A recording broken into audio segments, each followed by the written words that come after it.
Hey folks, it's Jason Heath here from InsideTheArts.com, bringing you a few of my favorite stories that I'm finding over at InsideTheArts.com today. The first one comes from Holly Mulcahy. She's been writing a series called How to Alienate Your Audience in 10 Easy Steps, and I've really been having fun with this series. This fourth part in this series is subtitled Audiences, and it's what you as an audience member can do to make a concert experience just really wonderful. So, number one, wear your coronation outfit. Make sure that you really dress up in your finest. Make sure that everybody knows that the U.S. still has an aristocracy and that it's you. Number two, leave your mark. People love cologne. They love perfume. You got to spray it all over. It's really, really a popular thing to do for everybody, especially musicians, by the way. Number three, don't take cough medicine. Remember, it's all about you. So coughing, fine, it's just part of the show. No problem. Number four, only you can hear your noises. So if you've got to open up a candy wrapper, that's no problem. Go for it. Maybe you could answer your cell phone too, which is what comes up in number five. Leave your cell phone on because it could be an emergency. Like, what if one of your friends has to get in touch? How are they getting in touch if you don't have your cell phone on? It would be hard. Number six, perfect the judgmental stare. This is an important one. Make sure that you can scope out those beneath you. Remember, again, you're the aristocracy, so these people need to be taught a lesson. And if they aren't dressed as well as you yourself, like me, for example, in my finest here on the intrawebs, I'd probably receive a judgmental stare if I went dressed like this. So, number seven, keep impressing your peers. Chit-chat before and after a piece lets you express all your knowledge of classical music. You can be a critic and a commentator out in the audience too, so make sure that you keep up the chit-chat during the concert.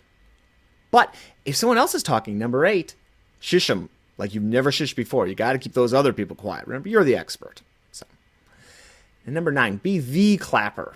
There's always one person. I even wrote a blog post about somebody like this. He was more of a screamer than a clapper, but make sure that you're the one who's best showing the appreciation. Number 10, be the first one out of the hall. That person wins. If you really get out, you might even beat some musicians. So you can even see, unlike musicians, you can actually get up early and dash out of there. So that's a good idea. Now, another story that I was just reading over at Inside the Arts that really gave me a chuckle is from Frank Allman, who's one of the bloggers here for Inside the Arts, and he wrote a story about, it starts with a little tale about Miles Davis and prima donna behavior that he had. He would always require 150 hand towels on stage for himself and for his musicians. And one location, which is way out there, only had 75 towels. So he decided he wouldn't play until all the other towels were found. This was in Japan. So this sets the stage for something that happened with one of the orchestras that Frank plays with. I'm assuming it's probably either Milwaukee or Seattle. It's Milwaukee right here. I didn't catch that. There was a soloist who was hired to play Chopin, but it was a reorchestration of the Chopin E minor concerto by another composer. And now this original by Chopin is actually kind of a dud orchestrationally. I've played it a few times, and boy, it leaves a pretty negative impression. So that's a piece that actually I think could use some reorchestration. Frank says the same thing, but during an open rehearsal, this soloist decided to make an announcement. So he ascended the podium and stated to the orchestra, and this is an actual quote, "I have an announcement to make. I was hired to play the Chopin concerto, as per my contract. Not this, which is not Chopin, and has wrong notes, wrong instruments, and many other wrong things, and this is totally unacceptable.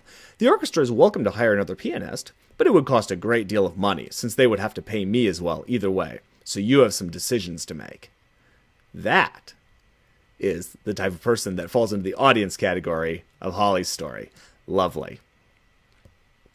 Now, less humorous post, very interesting, from Scanning the Dial, and this is about classical web streaming, which is something that people are going to be moving to more and more as time goes by. I mean, for one, I can count on one hand the number of times that I've actually tuned into the radio, not through some sort of stream in the last 6 months. It's very rare.